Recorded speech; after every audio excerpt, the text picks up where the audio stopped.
इथं नसरापूर हत्याकांडाची पुनरावृत्ती झाली आहे। रोठा परिसरात संतापजनक घटना समोर आली आहे। एका शाळकरी मुलीचं अपहरण करून नराधमांनी तिच्यावर अत्याचार केले आणि त्यानंतर दगडानं ठेचून तिची निर्घृण हत्या केली।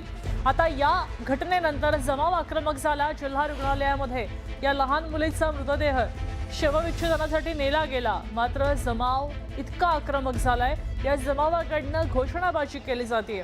परिस्थिती चिघळली आहे आणि त्याचं घडलंय असं की रोढा शिवारामध्ये पीडिता शाळेतनं घरी येत होती आणि यावेळी नराधमांनी तिचं अपहरण केलं, तिच्यावर अत्याचार केले आणि तिची हत्याही केली। या प्रकरणी पोलिसांनी 3 संशयितांना ताब्यात घेतलंय आणि अधिक तपास सुरू आहे।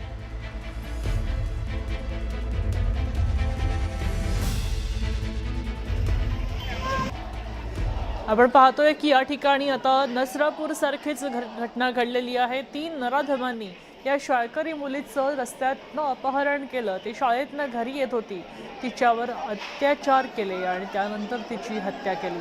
आता या प्रकरणी मोठ्या प्रमाणात जमाव जमलेला आहे, त्यांनी घोषणाबाजी करायला सुरुवात केलेली आहे। दरम्यान पोलिसांनी तिघांना अटक केलेली आहे। पुढची चौकशी ते करणार आहेत आणि त्यानंतर कारवाई होईल। मात्र अगदीच काही दिवसांपूर्वी नसरापूर हत्याकांड झालं होतं, तशीच घटना आता वर्ध्याला पाहायला मिळते। दरम्यान याबद्दल वर्ध्यातले पोलीस अधीक्षकांसोबत संवाद साधलाय आमचे प्रतिनिधी नरेंद्र मते यांनी। पाहूया।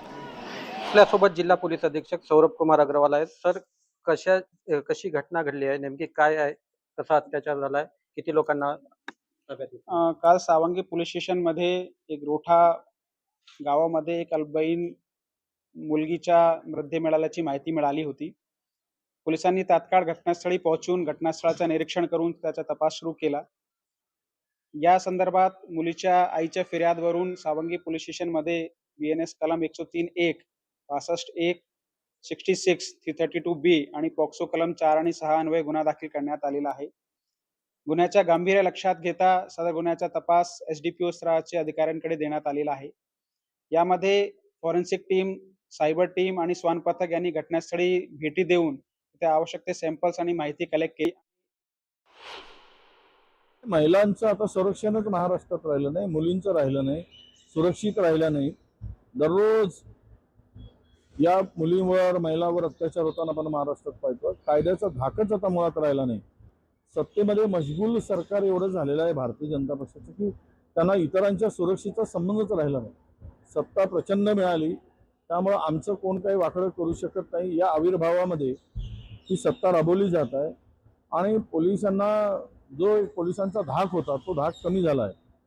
त्याचं हे लक्षण आहे की आज महिला सुरक्षित राज्यामध्ये राहिल्या नाही आणि मुलीसुद्धा सुरक्षित राहिल्या नाही। तर हे सगळे कायदा सुव्यवस्था ही संपूर्ण खड्ड्यात गेली आहे, याचंही द्योतक आहे। आपल्यासोबत प्रतिनिधी नरेंद्र मते थेट वर्धेतनं जोडले गेलेत।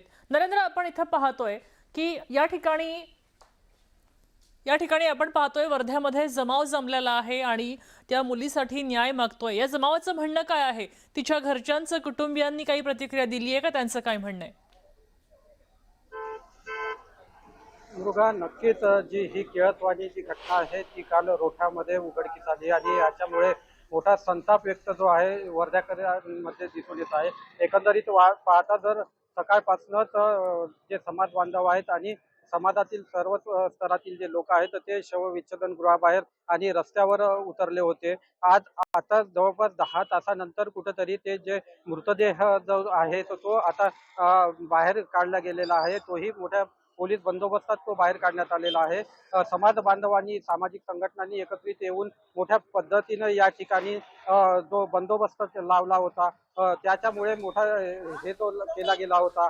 या ठिकाणी बंदोबस्तात हे जो मृतदेह आहे तो बाहेर काढण्यासाठी प्रयत्न चालू केला होता। मात्र अजून मोठ्या प्रमाणात जो हे जे या ठिकाणी जो बंदोबस्त लावला होता तेव्हा मात्र इथं कुठेतरी पोलीस आणि आंदोलनकर्त्यामध्ये मोठा जो राडा जो आहे तो झालेला दिसून आला। एकंदरीत पावता ज्या मोठ्या संतप्त भावना ज्या आहेत त्या सामान्य नागरिकांमध्ये, समाज बांधवांमध्ये दिसून आलेल्या आहे। आपण जर बघितलं तर आज अजूनही या ठिकाणी जर बघितलं तर मोठ्या प्रमाणात समाज बांधव आहे, पोलीस अजून या ठिकाणी आहेत आणि एकंदरीतच पाहता येथील जर वातावरण जर बघितलं तर अजूनही तणावग्रस्त आहे।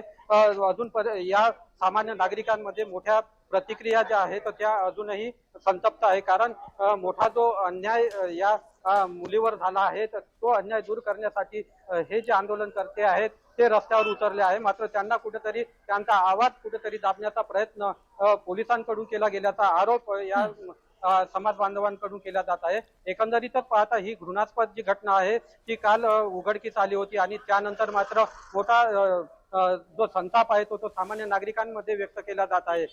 मृगा, नक्कीच धन्यवाद सविस्तर माहितीसाठी नरेंद्र. आपण पाहतो या ठिकाणी वर्ध्यातनं आता जमाव मोठ्या संख्येनं जमलेला आहे.